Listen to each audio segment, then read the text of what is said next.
বলেন, কথায় কথায় বলেন যে ৭২ থেকে ৭৫-এর শাসনামল বাংলাদেশের ইতিহাসে যুগশ্রেষ্ঠ শাসনামল।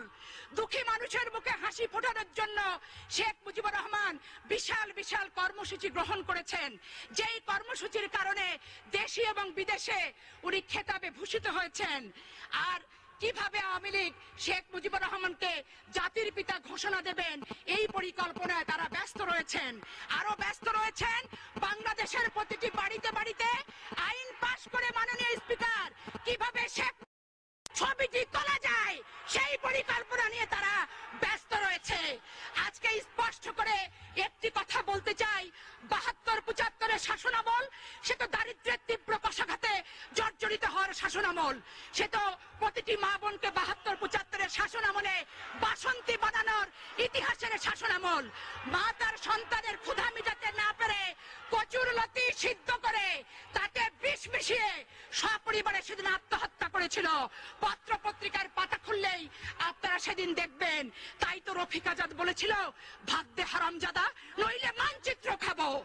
মাননীয় স্পিকার, নারী নির্যাতন এত ব্যাপক আকার ধারণ করেছিল যে ৭২-৭৫-এর শাসনামলে কোন যুবতী মেয়েকে নিয়ে মা তার মেয়েকে রাতের বেলা নিজের ঘরে থাকতে পারতো না। মুজিব বাহিনীর তাণ্ডবের অত্যাচারের অতিষ্ঠ হওয়ার কারণে রাত নামার সাথে সাথে মা তার যুবতী মেয়ের হাতটি ধরে জঙ্গলে আশ্রয় গ্রহণ করত। মাননীয় স্পিকার, শুধু এখানেই শেষ নয়, ১৯৭৪ সালে শান্তি সেনের স্ত্রী অরুণা সেন, পুত্রবধূ রীনা সিনহা এবং হনুফাকে যেভাবে অত্যাচার করা হয়েছে, হালাখোকা চেঙ্গিস খানের বর্বরতাকে সেদিন ম্লান করে দেওয়া হয়েছিল। যুবক ছেলেরা যাতে প্রতিবাদ করতে না পারে রাতের বেলা রক্ষী বাহিনী দিয়ে বাড়িতে বাড়িতে তল্লাশি করা হয়েছে। রক্ষী বাহিনীরা যুবক ছেলেকে রাতের বেলা ধরে এনেছে আর দিনের বেলা তাদের লাশ যেখানে সেখানে তাদের বাবা মা দেখতে পেয়েছে। আজকে কথায় কথায় যারা বলেন যে জিয়াউর রহমান নাকি বাংলাদেশে খুনিদের খুন করেছে, আজকে তাদের উদ্দেশ্যে বলতে চাই, ৭২-৭৫-এর শাসনামল তৎকালীন পত্র পত্রিকা বিদেশি বিশেষজ্ঞদের জার্নালিস্টদের যদি মন্তব্য করেন নিজের চেহারাটা আয়নায়, আপনারাই সত্যিকার অর্থে দেখতে পাবেন যে ৭২-৭৫ সালে কারা বাংলাদেশে খুনের রাজত্ব কায়েম করেছিল। মাননীয় স্পিকার, আজকে প্রশ্ন করতে চাই, ১৯৭৪ সালে ১৬ই মার্চ জাসদের মিছিলে গুলি চালিয়ে সেদিন ৫০ জন জাসদ নেতাকে হত্যা করা হয়েছিল। শুধু তাই নয়, জাসদের অফিসে সেদিন আগুন ধরানো হয়েছিল, তাদের পত্রিকা গণকণ্ঠ সেদিন সিজ করা হয়েছিল। ঢাকা বিশ্ববিদ্যালয়ে ৭ জন মেধাবী ছাত্রকে মেশিন গানের গুলিতে সেদিন নিশ্চিহ্ন করেছিল কার শাসনামলে? মাননীয় স্পিকার, আপনাকে প্রশ্ন করতে চাই, আমি প্রশ্ন করতে চাই, ১৯৭৩ সালে পাবনার জেলখানা থেকে ৫ জনকে রাতে অন্ধকারে দ্বীপচরে নিয়ে যে নির্মম নিষ্ঠুর ভাবে হত্যা করে বাংলাদেশের ইতিহাসে প্রথম জেল হত্যার ইতিহাস কারা সৃষ্টি করেছিল? মাননীয় স্পিকার, আজকে প্রশ্ন করতে চাই মাননীয় স্পিকার, আপনার মাধ্যমে সরকারি দলকে সমগ্র বাংলাদেশে আওয়ামী লীগ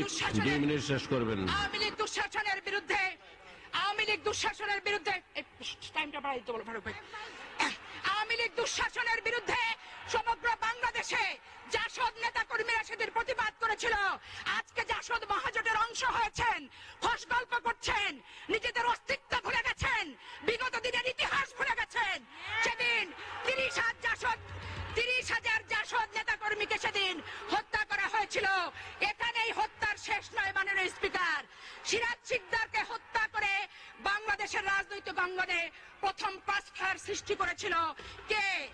মহান জাতীয় সংসদে এসে স্বীকারোক্তিমূলক জবানবন্দি দিয়েছিলেন অবিসংবাদিত নেতা শেখ মুজিবুর রহমান। সিরাজ শিকদার এখন কোথায়? আজকে সরকারি দলকে প্রশ্ন করতে চাই, কথায় কথায় বলেন বাংলাদেশের প্রতিটি ঘরে ঘরে আপনারা আইনের শাসন চালু করবেন। আজকে মাননীয় স্পিকার, আপনার মাধ্যমে স্বরাষ্ট্রমন্ত্রীকে আমি জানতে চাই, সিরাজ শিকদার হত্যার বিচার বাংলাদেশে ওনারা কবে শুরু করবেন? এই কথাগুলি আমার কথা নয়, বিভিন্ন পত্রিকা থেকে প্রাপ্ত তথ্যের ভিত্তিতেই আমি তথ্যমূলক ভাবে বক্তব্য উপস্থাপন করতে চাই। মাননীয় স্পিকার, ১৯৭৪ সালের ১৩ ডিসেম্বর শেখ মুজিবুর রহমান সাহেব বলেছিলেন, এতদিন অন্যেরা খাইছে, এখন খাইবো আমার লোক। কেউ কোনো কথা 17 মিনিটের আইন পাস, বাক স্বাধীনতার গলায় ফাঁস। 1975-এর 25শে জানুয়ারি চতুর্থ সংশোধনী। 1973-74 অর্থ বছরে বাংলাদেশের শাসন কার্য পরিচালনা করার জন্য 2000 কোটি টাকার প্রয়োজন ছিল। বিদেশি দাতা দেশগুলো 3000 কোটি টাকা সেদিন দিয়েছিল। আজকে যারা বিএনপিকে দুর্নীতিবাজ বলেন, তাদের উদ্দেশ্যে বলতে চাই, বাসন্তীর ভাগের টাকাটাও সেদিন আওয়ামী লীগরা খেয়েছিল। সময় আগে দাঁড়ানো যাবে না, কারণ সময় বাড়ায় দেওয়া হয়েছে অন্যদেরকে দিবেন, কারণ শেষ করুন। ইত্তেফাকের হেডলাইন ছিল 3000 কোটি টাকার বিদেশি সাহায্য কোথায় গেল? শেষ করুন। 1974-এর 28শে ডিসেম্বর গার্ডিয়ান পত্রিকার শিরোনাম ছিল, ঢাকা বিশ্বের সবচেয়ে ভীতিপ্রদ একটি শহর। মাননীয় স্পিকার, 1374 সালে 18 ফেব্রুয়ারি গার্ডিয়ান পত্রিকার শিরোনাম ছিল, বাংলাদেশ মুজিবের তৈরি একটি বিপর্যস্ত এলাকা।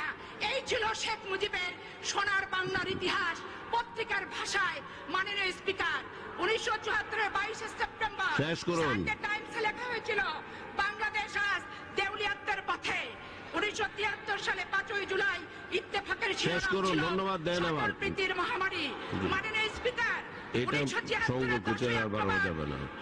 সেদিন জি, ধন্যবাদ মাননীয় সদস্য, শিরোনাম ছিল, আপনাকে ধন্যবাদ। এখন মাননীয় সদস্য